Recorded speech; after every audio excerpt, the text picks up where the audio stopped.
Hey everybody, it's Allie and welcome to our Y&R Chat for Sunday, October 14th, 2018. Oh, what a relief, right? What a huge relief that order has been restored to our universe.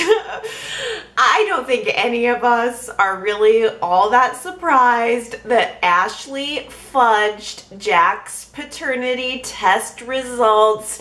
We savvy Y&R chatters hammered out that theory and figured that out weeks ago, but this is the very best possible case scenario as an ending to this story. I can't help but think it would have been a really great bombshell shocker if it had happened a couple of months ago, if so much time hadn't gone by and we had tons and tons of ability and opportunity to speculate about it. So again, not that surprising.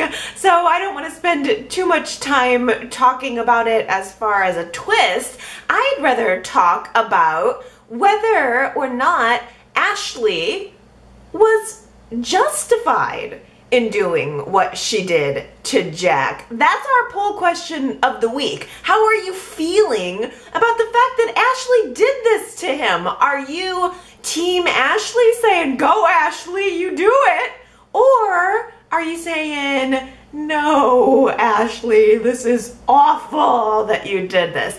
Now, obviously, I don't think that doing something like this is morally right, but in terms of the show and in terms of the drama, I kind of don't blame her for wanting to get back at him, and the fashion in which she did was particularly fitting. I don't know if I'm the only one viewing it this way, so I'll be excited to see the poll results this week at yrchat.com. I honestly feel, and have always felt, that Ashley is as much John Abbott's daughter as Jack is and always was John Abbott's son. Yet, Jack put that blood Abbott clause in place, saying that it was all about Phyllis and wanting to keep his wife or ex-wife out of the company. But Jack knew that that blood Abbott clause would preclude Ashley from claiming her birthright right alongside him. He used that blood Abbott clause to secure his domination of the company and in the process made Ashley feel like less than an Abbott. And that's exactly what she just did to him. Ashley serving up Jack a dish of cold revenge, to me, almost feels like it serves him right. I know I'm going to be in the minority this week. I just have a feeling. But honestly, when it comes to Jack and Ashley in this whole feud, I am just totally ready to call it even Steven and move on with our lives. If you ask me, the real victim in all of this is the audience. This whole paternity roller coaster that we've been on started in March.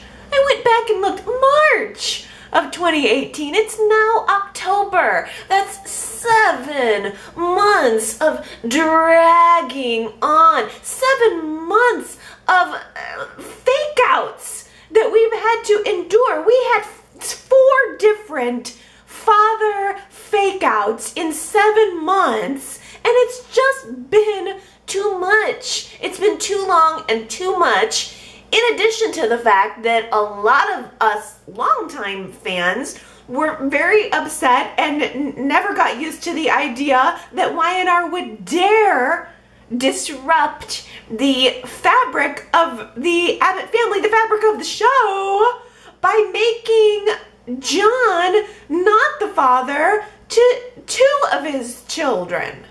It's been a mess ever everything about that blood Abbott clause has been a mess. And Ashley didn't waste any time calling the board vote and pressuring Tracy to remove the blood Abbott clause ASAP. I'm glad it's gone. I hope we never have to hear another word about it. And so Ashley takes her place in the chair almost immediately. They call the board vote, elect her as the new CEO, and she's sitting in the chair. The real kicker, though, to all of this, the cherry on top of the cold dish of revenge that has been served to Jack, is the fact that Jack had this attitude that was so positive toward Ashley through all of it. Now, he made a quick bid for that CEO position and was outvoted for it. By the way, he completely jumped off the dark horse. He was ready to jump right off of the dark horse at the snap of a finger. I wonder if Nick will ever find out about that and how he will feel if so. But up until Friday, Jack was completely supportive of Ashley. He, even in his own defeat, was supportive of Ashley. He congratulated her. He assured her that John Abbott would be pleased to see her in that chair. And Ashley was so very clearly pleased with herself. Ashley sees this as the culmination of a lifetime of work. This is not just a year of work waiting and planning to get Billy and Jack out of the way so that she could take this position. This is her lifetime achievement. So what if she had to do a few things that John Abbott wouldn't be proud of in order to make it happen? So as soon as Ashley takes her power position, two of her former allies started coming out of the woodwork wanting to share in the spoils of her victory. Number one was Kyle. Kyle comes to Ashley bearing fabulous financial reports and Lola's delicious tamales. That basket of like homemade tamales I wanted to stick my face in and devour. That sounded amazing. I'm so hungry watching this show lately with Lola. They're speaking to me on that. But Kyle is trying to butter up Ashley, hoping to become named her COO, her second in command. In Kyle's mind, he got her into this position by setting Billy up. But in Ashley's mind, the fact that Kyle did that just demonstrates the fact that she can't trust him. Now, the number two ally that comes crawling out of the woodwork is this Andrew from Type A Consulting. He straight up asks Ashley for a payout in exchange for his continued secrecy about their little project, which we didn't know what it was until Friday, even though we kind of knew as Y&R Chatters. And so he's blackmailing her. And when Ashley doesn't give into the pressure, Andrew finds an opportunity to introduce himself to Kyle. Andrew lets Kyle know that he's holding a little Abbott family secret that could affect Jabot. Well, Kyle's now fed up with Ashley. He wants to bust her. He wants to get her back for using him to get to the top and then casting him aside. So he does a little bit more research on his own, finds out that Type A Consulting is just a shell company that Ashley has been using company funds to make hefty payments to, which is the same thing that Billy did, by the way. Can we just take a moment to acknowledge that? I mean, Ashley funded this little revenge plan against Jack, funded her little career higher climbing up the corporate ladder from the company coffers. So right there, she's no better than Billy. What she's done is no better than what Billy did. But again, the kicker here is that Jack wants to support Ashley. He is wanting to repair the family, and he doesn't want to pressure her. Kyle tells Jack about his suspicions that Ashley's being blackmailed, and Jack encourages Kyle to back off, give Ashley space to do her job. Yet Jack also can't deny that it looks very suspicious, and he's got Kyle right there in his ear pushing him along, saying Ashley's up to something, she's up to something, she's up to something. So Jack calls Tracy, alerts the family that Ashley could be in trouble, and then calls yet another, yes, that's right, another emergency board vote to confront Ashley about Type A consulting. Why are you paying money to this mysterious company? And of course, Ashley denies it all. She says that Andrew is just doing some innovative R&D research for her. It's very, very top secret. And I mean, she says the reason actually why this R&D is so top secret is because the project that they are working on together has cancer curing properties. Cancer curing! Come on! Who can argue against cancer research? Ashley's good. She's good. That is an excuse that no one would dare question, and in fact was excited about. In one moment, she turned that whole situation around into her favor. Something that could have busted her was turned around in her favor. And she almost got away with it too. But the key to all of this unraveling is, it seems that Phyllis just so happens to know Andrew from back in the old days in New York when she worked at that DNA lab. OMG. What a wonderful blast from the past that was. I was delighted when that came back up. Do you remember this? Back when, I mean, DNA tests weren't even quite so commonplace on soaps as they are today. Phyllis was working at one, switching up the results to make it look like Danny was Daniel's father. I loved that callback. It was fantastic.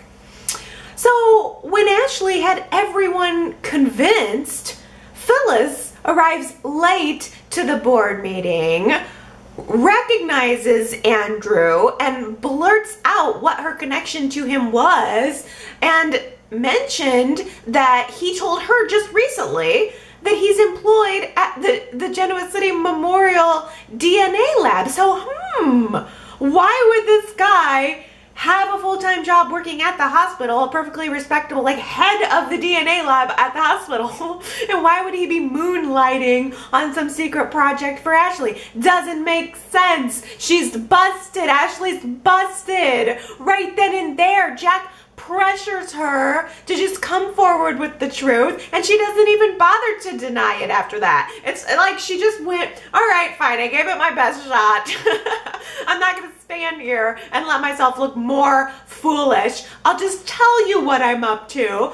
I paid Andrew to fix your paternity test results, Jack. No need to go further looking for who your father is. I know who he is. I've known who he is all along. It's John Abbott. You've always been John Abbott's son, John Abbott Jr., in fact. Oh man, Jack is gonna hit the freaking roof on Monday. I'm looking forward to that. Really looking forward to that stunned and shocked, serious look that he's gonna have on his face, that wide-eyed look that Jack is gonna have on his face. He's gonna be so livid. And what is Ashley gonna do? What's she gonna do now? She's in the position. It would take another board vote to remove her, and that might be what ends up happening. But see, you just can never tell. Ashley was buttering up Lauren on Friday before any of this truth was revealed, offering Lauren funding for Fenmore's, which Lauren wants. And Ashley was doing so hoping to gain an ally that she's gonna need in the coming days. Do you think that Lauren would choose to side with Ashley? I mean, what's the alternative? Lauren knows what a universe is where Jack runs Jabot or where Billy runs Jabot. Maybe Lauren would find it preferable to work with Ashley. I mean, I don't know. And then there's Tracy. What is Tracy gonna do? I mean, we know how Jack would vote. We know how Kyle would vote. We probably know how Phyllis would vote. What about Tracy? Ashley had also given Tracy this song and dance about how hard she's worked, how qualified she is to be in this CEO position. Why is it that no one in the family, especially Jack, can just give her this? Let me have this. It's my turn. So she was working the guilt angle with Tracy, but I don't know if I don't know if it's gonna work. Tracy's not just going to let Ashley slide on this. She's not just gonna let Ashley have a free pass on this when nobody did that for Billy. The morning after Billy and Summer's night of revenge sex, Billy's gone. He's up and out. He is nowhere to be found. Summer is in the bed alone, looking around, wondering where he is, texting him, but he's unreachable and presumably gone off to rehab. I'm so looking forward to him getting back into town, and he's another board vote, right? I don't know how Ashley's going to keep that position. But I am looking forward to Billy coming back into town. I'm looking forward to finding out what his interaction with Summer is going to be. It's shocking to me that Summer actually seems to think that what happened with Billy was anything other than a one-night stand. She seems to think that he was going to come right back to her the following night, that this is a thing now. It's an ongoing thing now. And I cringed a little bit at Summer having a meal with her grandma Nikki, talking all about what a good guy Billy really is if he can get help with his gambling addiction. Nikki even awkwardly suggests that Summer might have someone in mind to fix Billy up with now that his relationship with Phyllis is over. Goo.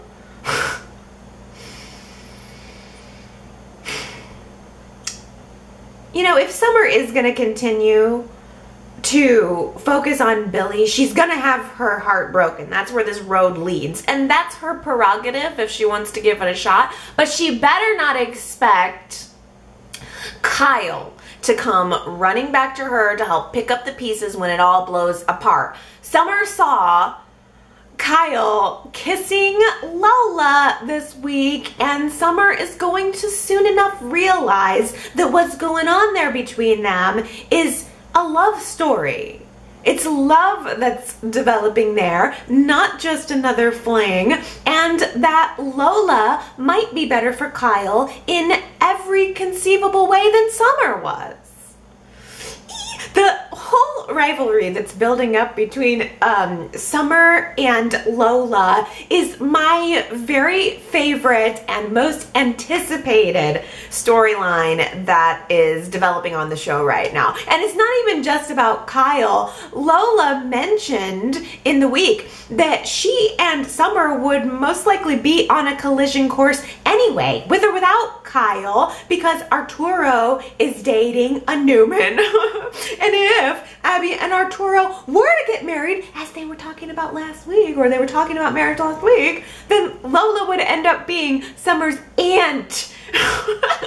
Is that maybe a little bit of foreshadowing?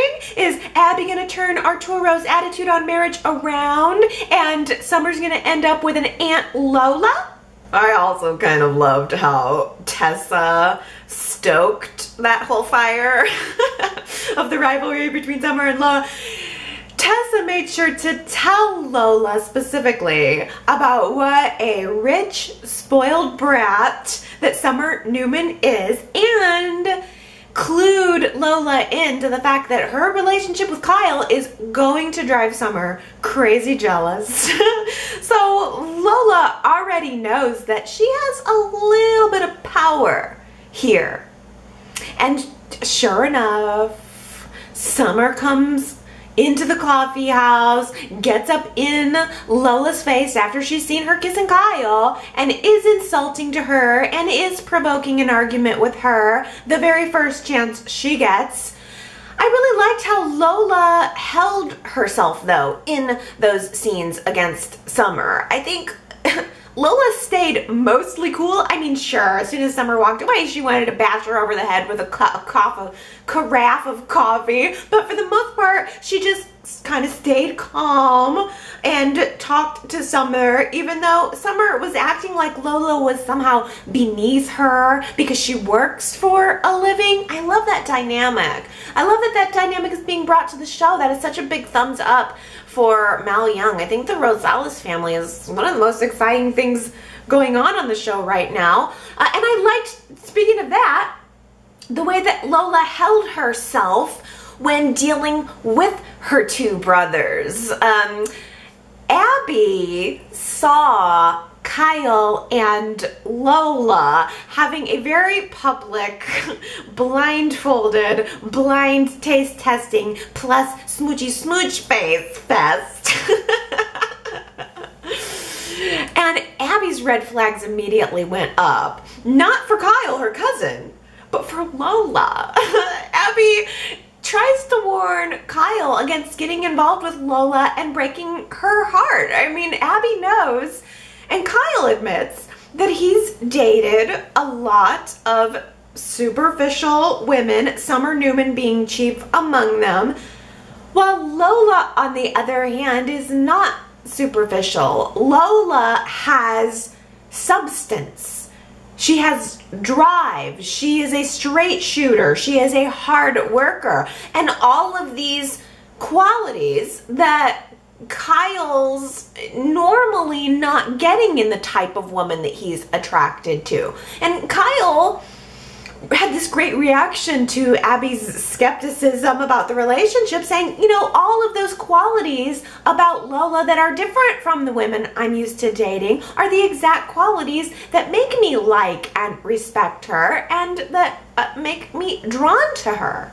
I think that Abby eased up on Kyle because she realized that the dynamic Kyle was describing with his relationship with Lola is very similar to the dynamic she has with Arturo. No one would necessarily expect the naked heiress who is, I mean, Abby riding into town on the horse naked several years ago is the equivalent of Summer coming back into town with all of this fire and vinegar. I mean, it's a similar dynamic, and Abby is realizing that she has a similar relationship with Arturo, where he's become a little bit of a grounding force for her. So she supports Kyle's relationship with Lola and is even a little bit excited about it. She goes to Arturo and suggests that maybe they go on a little double date, but Arturo's reaction is not pleased. Immediately, he didn't know that Lola was dating Kyle, and he immediately does not like Kyle. He's heard of him. He doesn't appreciate the type of vibe that this guy is putting out. And so Arturo starts to take on that protective role that Ray was so very much criticized for. And Arturo even brings Ray into the loop. Now, Ray is a cop. Ray has access to Kyle's arrest records, and as a cop, that's the first thing he thinks to check into with this guy who's dating his little sister. So right there in front of Lola, Ray pulls up that awful arrest for grave digging that Kyle had. And I mean, I felt bad for Lola because she didn't know anything about this. And who wants to learn something like that about the new person that they're dating? I mean, that's grim, that's dark, that's depraved. And so I felt really bad for her. Arturo and Ray told her that maybe she should just invite Kyle over to dinner, and the subtext of that being that they can grill him and find out more about this whole thing. But I'm wondering if Lola's gonna do that next week. That's my question on the table. Is Lola going to actually talk to Kyle about this arrest and give him a chance to explain it? Or what if she doesn't confront him? I'm a little worried that instead of actually talking to him about it, what if she starts to seal herself up and put the brakes on their relationship? I think that would leave Kyle devastated, heartbroken, and potentially open to receiving some comfort from Summer. I am really looking forward to seeing Nick and Ray's relationship take a turn next week, because they started out all buddy-buddy. I mean, like best buds right off the bat. But now that Nick and Sharon are destroyed and Ray is snuggling up to Sharon, we saw in the previews for next week that Nick is telling Ray, yeah, I got your number. I see how you operate. You're trying to make Sharon think that you're the last nice guy on earth just so you can get close to her. And in part, that's true, isn't it? Ray does have an ulterior motive when it comes to Sharon. It's just not yet what Nick thinks that it is, but it might soon be. Ray invites Sharon to come over to his place for some dinner. And as soon as Ray mentions it, Sharon assumes that Ray's inviting her out on a date 2 days after her wedding got called off. And Ray was like, oh, sorry, no, wasn't trying to hit on you. I just wanted to see if you wanted to come over, hang out with me and my sister. You'd actually be doing me a favor, being a buffer there. Our relationship's still a little rocky. And she does. I think that Ray is still, I think he's trying to get Sharon to get comfortable with him, hoping that Sharon will open up about what she knows of JT's disappearance. So Sharon comes over, and it did seem very benign, but there started to definitely develop some subtext there. Hey, I have to pause a second because I have to reflect on the fact that we got a first look at Ray's apartment, the Crimson Lights apartment upstairs above the coffee house, which looks more fresh and more modern than Crimson Lights. Sharon bothered to remodel this upstairs apartment, but never touched Crimson Lights. That's okay though, that's okay. I don't like it when Y&R messes too much with our sets. I think it would be too much. I don't know if I could handle a Crimson Lights makeover. So having this apartment really works. I like the idea that we're just walking upstairs from the coffee house, like through a back stairwell to get up to this fresh new apartment. And it looked gorgeous. I loved it. And I also laughed a little bit at Lola scurrying around preparing for this family meal for Ray and his guests. And she's straightening up Ray's place, picking up some old Chinese food containers. Whereas over at Arturo's place, she just leaves her bras all over the place. I mean, she has bras stuffed in the couch cushions at Arturo's, and she's being a Susie homemaker at Ray's. Oh. Yeah, I don't know. I think the next bra that we might find in a couch might be Sharon's at Ray's. It was very, very cozy. Sharon looked like she belonged there with the Rosales family. She was enjoying Lola's cooking. They were having papaya ice cream, which again sounds delicious. I'm hungry. And also having some messy whipped cream fighting time with Lola and Ray.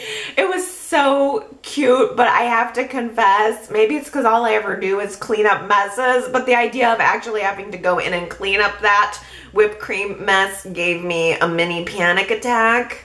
Everybody was having a great time until stodgy old Nick shows up at the door. Okay, number one, I think it was very inappropriate for Tessa to tell Nick that that's where Sharon was. And number two, I think it's insane that Nick showed up at Ray's door. Hunting Sharon down when she's trying to relax and recover from what you did to her is not going to endear her to you. I did laugh though at the fact that when Nick showed up at the door, Sharon is standing there all covered in whipped cream and giggles. Having a blast, and she pretty much told Nick to just get lost. He got that message loud and clear, I would say. So very intriguing development. After Sharon left, there's a quiet moment between Lola and Ray, and Lola issues a warning to Ray that, hey, you know, Sharon may be single, but you're not. And then also reminded him, don't be a hypocrite. Ooh, a hypocrite. So there you go. I mean, I think it's pretty well sealed that Ray's wife must have cheated on him, and Lola's reminding him not to be cheating on her in return. I still suspect, I think we all kind of do, that it was Arturo, that was part of the beef that went down between them. Maybe Arturo was sleeping with Ray's wife. So I think we've got one mystery solved there. Or two, actually, I guess if you think about it, we also found out that the Rosales family issue was that the father abandoned the entire family before Lola was even born, and that forced Ray, the eldest son, into this caretaker position. So I was hoping there would be a little bit more dirt there with Ma and Pa Rosales, but I guess we'll just have to settle for what we've got and for the drama with Ray's wife. I have a feeling that Ray's wife and this new Jibbo chemist that Soaps in Depth says has been hired and cast for October will be one and the same. You know I hate to be a harsh critic of the show. I love Y&R, and I always want to support it, be supportive of it, but I also have to be honest. I am so completely exhausted by this mysterious blackmailer storyline already. And it's only been 1 week. It's just too much. Victoria receives a letter that reads, I know what you did and I'm going to make you pay. And then Nikki receives a letter. And then Phyllis receives a letter. And then Sharon receives a letter, and she, by the way, gets to have her second dramatic paper fall to the floor moment within 1 week. Last week, she was dramatically letting her vows float to the floor, and then this week, she gets the letter, opens it up in like slow motion, the letter falls to the floor. Oh. Throughout the week, 2 other letters pop up, and they appear to be asking for money, although it's really veiled, saying if you don't want anyone to find out, it will cost you. The first digit is 2 and the third digit is 0. Naturally, all of the women are freaking out, as they have been freaking out for weeks and weeks now. They think that somebody knows their secret about JT. Who could it be? What could they want? All week it's been nothing but the Margarita crew meeting together, meeting separately, speculating about who could be behind it all, swirling around as many possibilities as Jack's paternity, and making no progress. Is it Victor? Is it Ray? Everyone thinks it's Ray, and that's what makes me think it's not Ray. Last week I asked you guys, do you think that this whole truth about JT's death should be unearthed or should it stay buried? I find it very interesting that this was a 60-40 split, with the majority of you saying, let's just keep this a secret. Some things are better left buried. And that's how I voted, and that's how I feel, and I can't help but think that it's really more about people thinking, let's just kind of be done with this. That's my fantasy explanation for that vote. You know, if the truth about JT and his death never comes out, fine. Fine with me. That would kind of almost be my preference. But if the truth about JT's death does come out, fine. But is it gonna take another 6 months for it to happen? I feel really bad for having to say this, but it started to occur to me, and I can see from the Y&R Chat comments that it has also occurred to some of you, that there is another likely suspect behind these letters. At the end of the week, it started to look like the mystery blackmailer has a motive, and that motive is money. And who in this town needs money? Tessa needs money. Tessa's always at the coffee house, watching and listening and knowing where everyone is and what everyone is up to. And worse, she's being so supportive right now. Tessa was being like the cool, friendly chick with Lola. It was amazing. And Tessa was being really kind towards Sharon with everything she's going through. And Tessa had a makeup moment with Noah. And worst of all, Tessa's Mariah's dream girlfriend. She's Mariah's perfect partner. She's Mariah's defender, always right there to fight for her. Mariah is totally taking over the GC Buzz show. She's preparing to go out of town on assignment, and before she leaves, she sits down to have a nice quiet dinner with Tessa, and Tessa makes sure to remark about, gee, she wishes she had some money to spring for something a little more substantial for their dinner.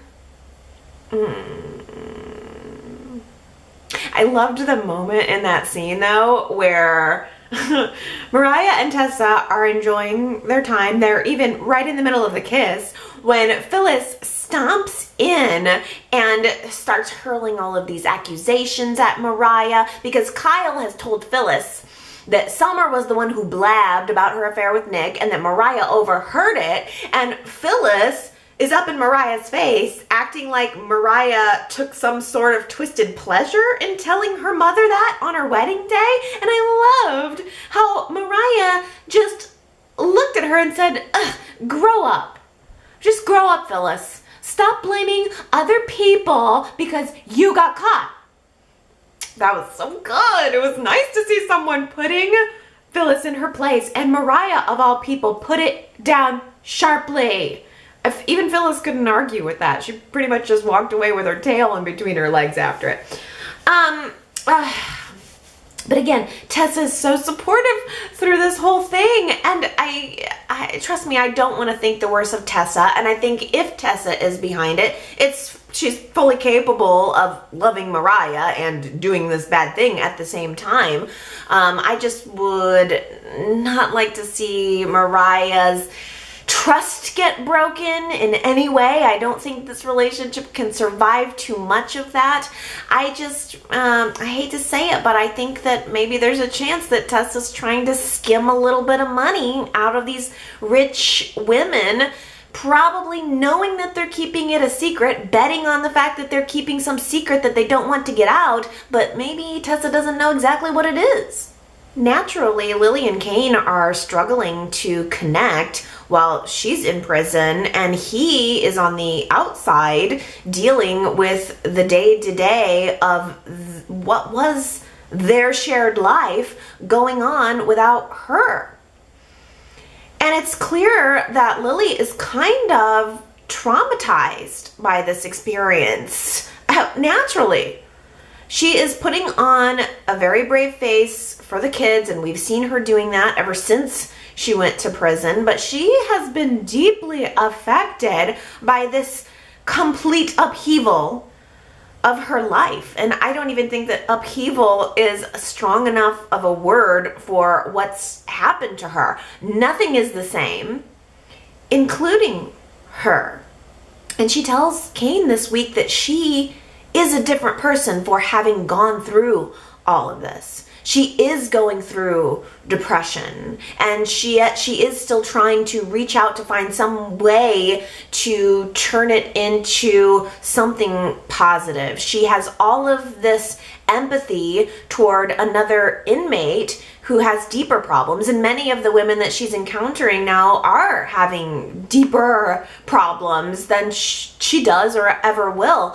Lily tells Kane that there's one particular woman who had her children placed into 2 separate foster families when she went to prison. So not only is she removed from the family, but the children are torn apart. And Lily wants very badly to find a way to help this person. And in a way, I think it's good, because it gives Lily something positive to focus on, helping others. Sometimes it's easier to fight for someone else than it is to fight for yourself.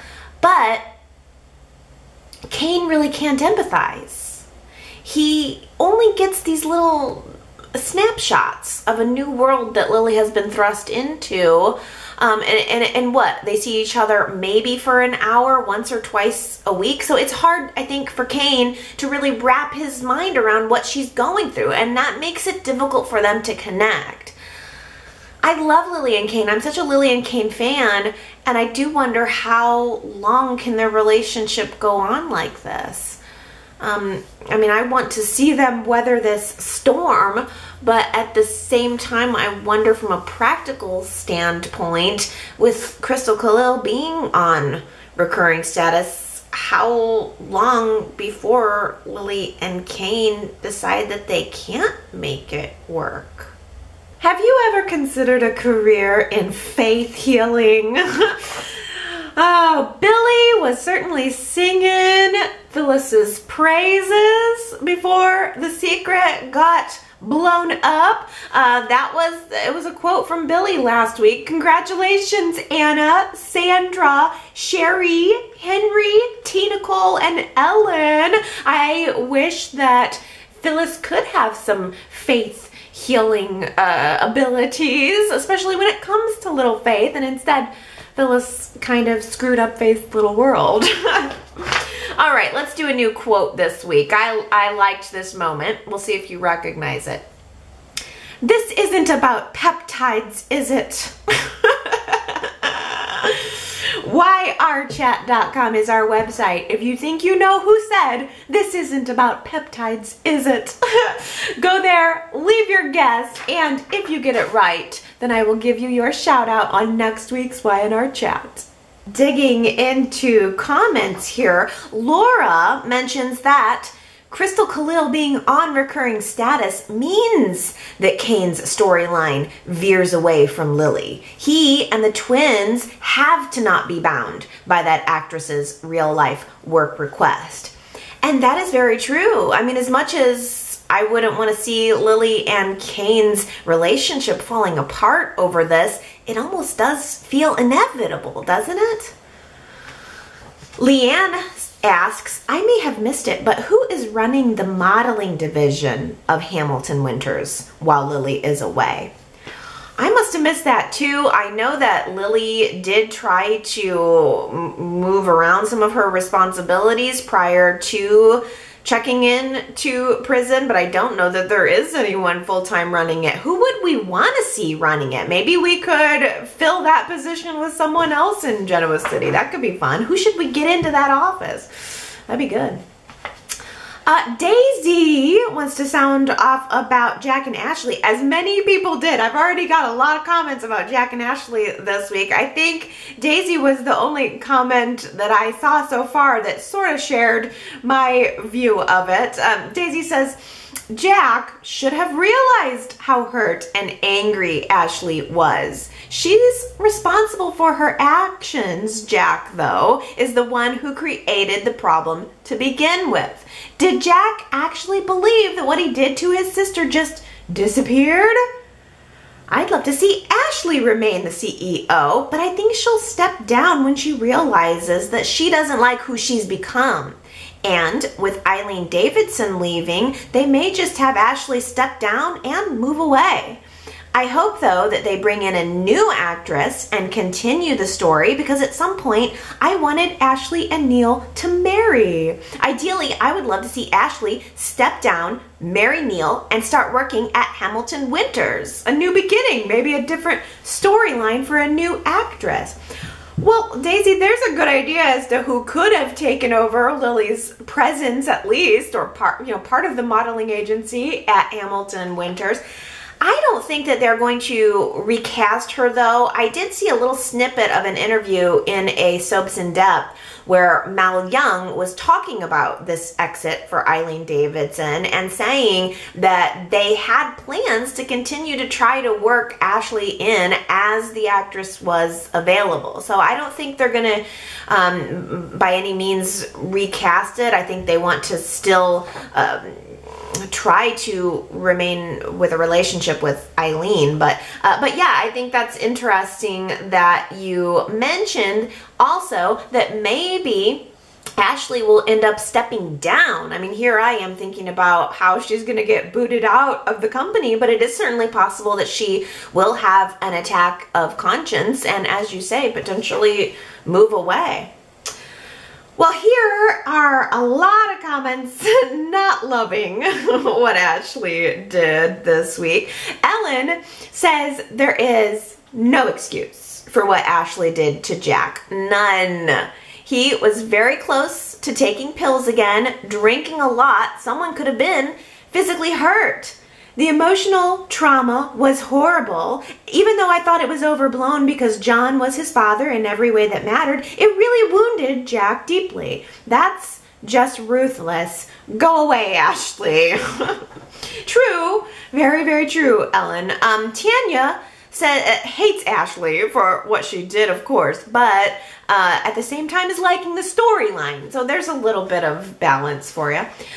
Justin does not like the storyline at all, saying, I dislike the twist that Ashley manipulated her own mother's Alzheimer's disease to get revenge on Jack. My grandmother, may she rest in peace, had Alzheimer's disease, so I know what it's like having a loved one with that ugly disease.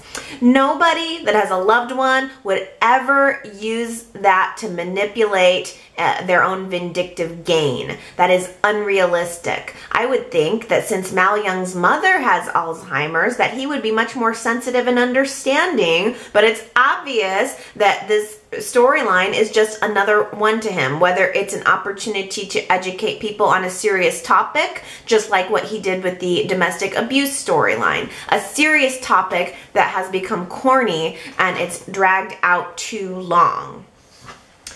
Yeah, I guess I didn't really think about that. I mean, walking backwards on what actually Ashley did, she did definitely take advantage of the fact that Dina was ill, and there were months where Jack was kind of badgering her for answers about this, and all of that certainly did work out to Ashley's favor. Interesting, though, that you mentioned that about Mal Young writing the Alzheimer's storyline because it was something that was so close to his own life, and then kind of using it and continuing to use it for the drama. Let's see. I have a comment here from Mary Ann saying, I think the writers are making Ashley less sympathetic before her departure in the same way that they handled Chelsea's departure. There seems to be 3 ways for the current writers to erase characters from the canvas. Number 1, let them disappear with little or no fanfare, like Noah or Paul. Number 2, get killed, like JT and Hillary. Or number 3, let them do something to annoy the viewers, like Chelsea, Ashley, Lily, and maybe even Summer. I don't know what the trajectory of how Ashley is going to go out is. Marion left a comment hoping that Ashley does end up leaving Genoa City with a big bombshell, like a secret being revealed. And Gary had read a blurb in Soap Opera Digest titled, Dina Shocks Ashley. How, Gary says, is it possible that Ashley is actually John Abbott's daughter and they're going to make it a double hitter at this point? Well, I like that idea. I mean, it's a good question. Is Ashley going to go out with a fizzle, or is she going to go out with a bang? I do certainly hope she goes out with a bang, but as Marianne said, let's at least try to still like the actress and still like the character if she's going to go away after all this time. And maybe that's part of the reason that I'm willing to listen to Ashley's side of the story a little bit. I'm willing to forgive her because at a certain point you kind of have to forgive all of them. They all do horrible things at one point or another. I'd rather not have anyone left with a bad taste in their mouths, though, when it comes to a character that I have loved and very much over the years. Here's an interesting question. James asks, so does this mean that Ashley doctored the video footage that was produced by Charlie about Dina? Okay, I am not sure. They did mention that video footage this week. Ashley kind of used that against Kyle when he was confronting her, saying, oh, you probably gave that to Victor, didn't you? You know, she was throwing it back in his court. So the implication by Ashley was that Kyle was the one who manipulated that. I don't know if it was just a smokescreen or a truth. I don't know if we're actually going to ever have an answer to that question. I'm also kind of, my mind is going to Kyle having given it to Victor and Victor having done it. And I wonder if it's going to come out that Kyle was behind that, and maybe that could cause a little bit of drama and trauma for his relationship with Lola. Don't know. Diana says, Tracy was only behind the desk being the head honcho for 5 seconds. So disappointing. I was going to post how exciting it was to see Tracy running Jabot. Tracy's never worked for the family company since she came on the show over 30 years ago. It's too bad. It would have been a compelling storyline. Is there any chance we can hold out hope that Tracy will take over again? No, probably not. All this is a window back into getting Jack in the chair. That's all it probably is. Hey, I love this comment from Shelly saying, give me more Andrew. There is something about this actor that I just adore. We need an Andrew on the show. I don't know how, or I don't know what the viewer response has been, but I truly hope Y&R keeps him around. It's so crazy that you mentioned that, Shelly, because I was kind of thinking the same thing. The whole time that Andrew is snaking around Genoa City doing his little blackmail thing, I was kind of getting an Adam vibe off of that actor. Like, I'm watching him thinking, I could kind of get used to seeing him a little bit more. I didn't find him particularly attractive, but I liked the essence that he had. I thought he played the sneaky snake very, very well. So I'm really happy to see someone else bring that up because I wasn't going to. I don't know if they'll keep him around. I kind of doubt it. I think the cast is pretty large right now, and it's clear that they're wanting to focus, for instance, new characters on like the Rosales family and Ray's wife and all that. But yeah, you never know. I mean, putting it out there, he did a good job. That maybe it's something that we could see in the future. Oh, okay, so Billy. We got to talk about that because we didn't get any follow-up about Billy this week. He went off to rehab and mom has been the word. But Ellen comments, now that the character assassination of Billy is complete, what's left for him? He was an interesting character before the gambling and the summer sex. Now he's just Billy the screw-up for the 10th time. Why should we care about him? What is he going to do with his life? And who would ever trust him again, professionally or personally? I hate that he can't be one of the next generation movers and shakers in Genoa City. He was in a perfect position to be innovative 21st century CEO of Chatterbox. If it all goes back to Ashley or Jack, yawn. Yeah, I mean, yeah, Jack ironing his socks on a Saturday night and going in to Chatterbox probably on Sunday. It isn't that exciting, but I really think, though, Ellen, that Y&R can bring Billy back. I'm sure they have a plan. Jason Thompson is a little gem, and we've seen people come back from worse, so I'm going to guess that Mal has a plan for Billy. I don't know what it is. I mean, if you think about the character of Adam, who would have thought that they would have ever brought him from the guy who was dressing up like Sabrina and gaslighting Ashley, falling down the stairs, having a miscarriage, and accidentally hitting a little girl on the side of the road the night. Who would have ever thought that they could bring Adam back to being like leading man, amazing status? They can absolutely do it with Billy, and I wouldn't be surprised if Mal has a plan for it. Ah, here we go. Diana says, I wonder if Phyllis will keep her word and try to kill Billy like she said she would if Billy ever slept with her daughter. If so, how would she do it? Did Phyllis really mean that? Or will she try to get revenge, trying to hurt Billy emotionally somehow? I look forward to this storyline. I have no idea what will happen, but knowing that Phyllis and her threat to Billy, it will be something big. Billy will wish he stayed in rehab. Anna also had this same theory, and Anna thinks it's going to be literally, like Phyllis could actually try to kill Billy. Anna says we're going to start to maybe see some of the old Phyllis, like the one who hit Christine with her car. I mean, this could be what the viewers have been asking for. A lot of viewers say, hey, we miss the old crazy Phyllis. Well, if anything would give her a reason to go crazy again, it would be the fact that Billy slept with her daughter. I mean, and she did make that promise. Question is, will she make good on that promise?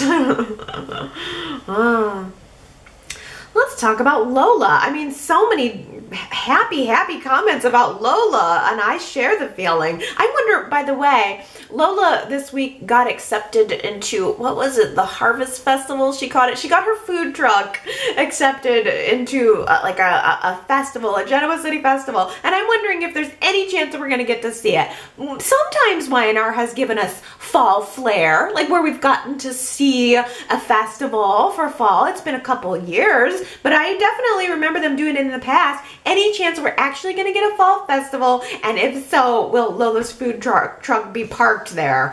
Fingers crossed.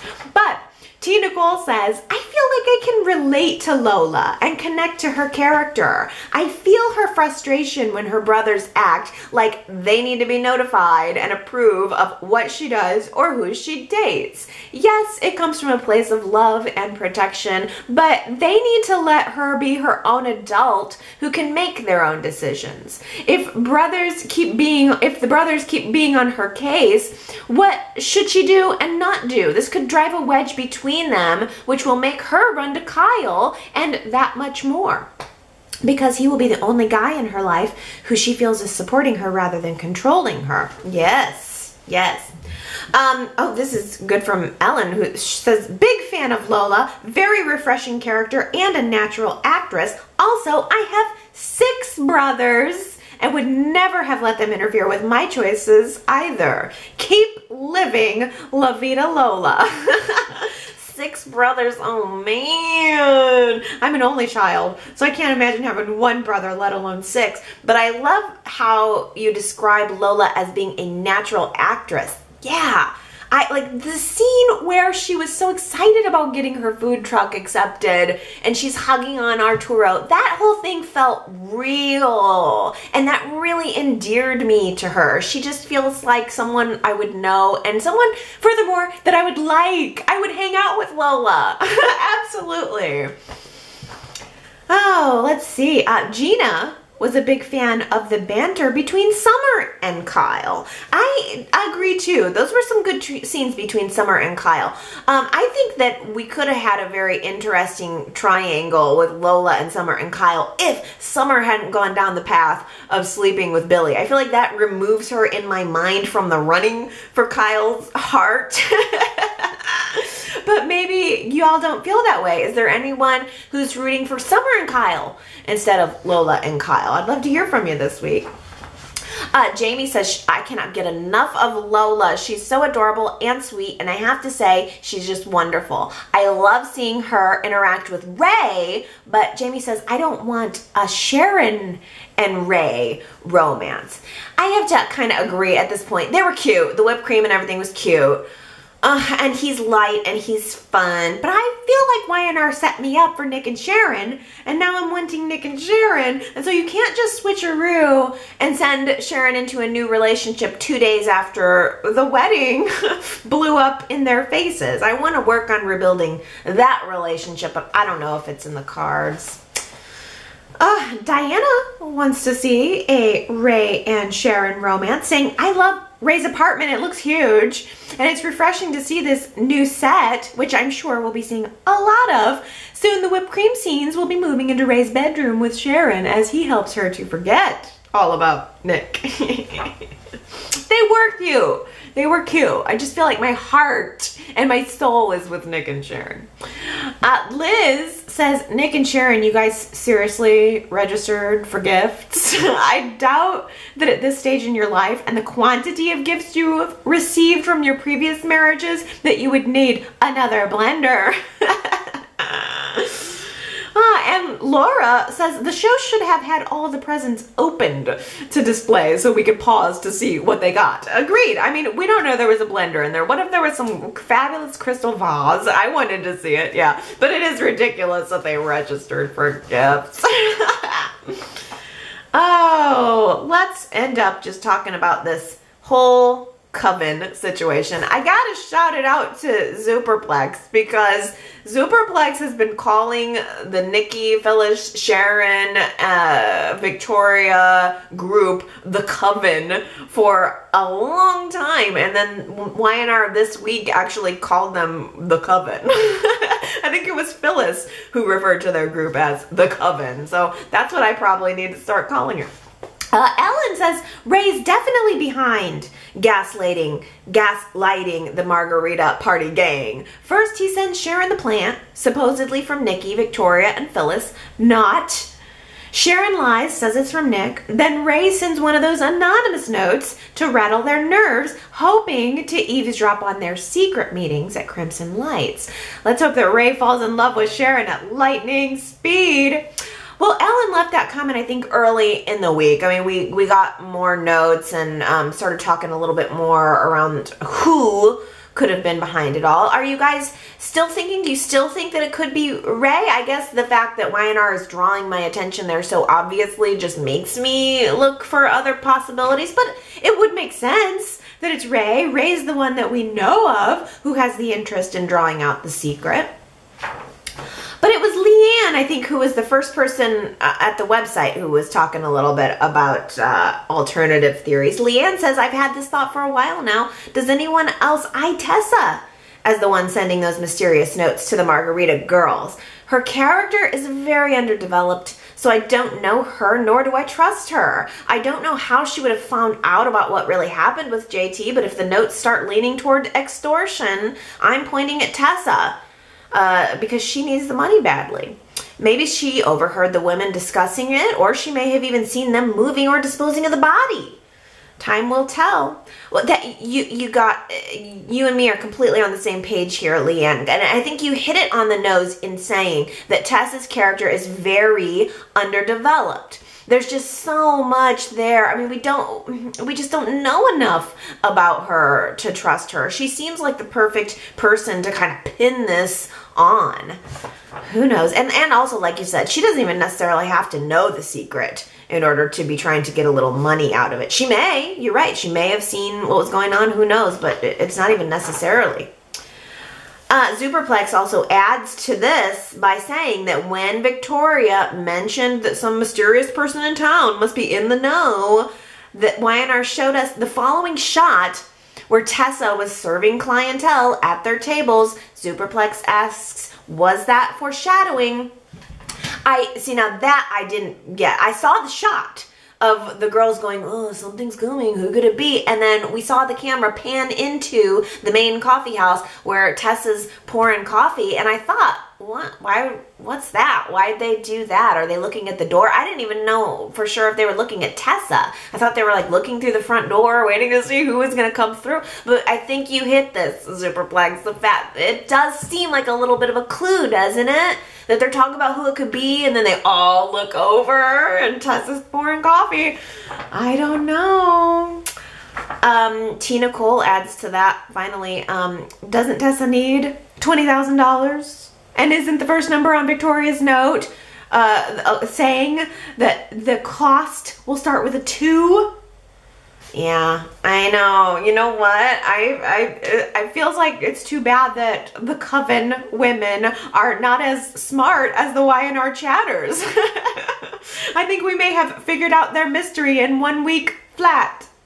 Oh, what a week. And we've got a lot to look forward to in the coming weeks, too. I want to see Y&R move some things a little faster. I want to see some storylines speed up a little bit, and I want to focus more on the Rosales family. That's kind of what I'm into right now. Why don't you tell me what you're really into right now? I know you guys have got some opinions on Ashley, so I'm excited to see the poll votes and comments at yrchat.com, as well as anything else you want to talk about. I love hearing from you guys through the week. It helps me as I'm watching the show to see you guys there, knowing that you're kind of watching along with me. We're all sort of seeing it together and not just on Sundays talking about it.